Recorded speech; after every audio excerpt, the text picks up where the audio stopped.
Welcome back to this video. The very first thing you want to do is to go ahead and open up your Telegram app. I'm going to click on here now to open my Telegram app.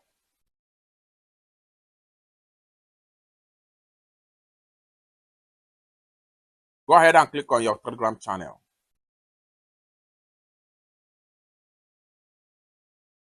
Go ahead and click on your Telegram name.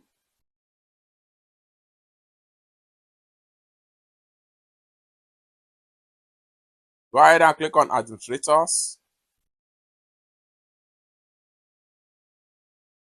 Go ahead and click on the admin. So here we go. Now by default, you have all admin responsibility right here. So here you can decide to turn off some of the responsibility by your admin right here.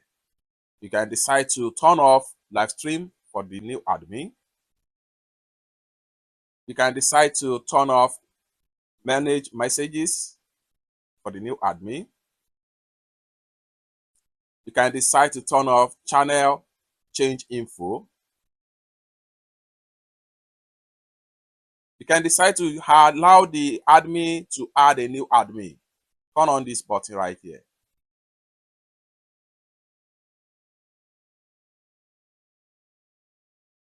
You can disable direct message for the new admin. It's that simple. Once you are done, go ahead and click on this check mark right here. It's as simple as that. By the time you open up the admin again, then you have actually assigned some certain roles for the admin. It's that simple. For more tutorial tips and tricks on how best to use your Telegram channel, consider to subscribe. Thank you so much for watching, and I hope to see you in my next video. Bye for now.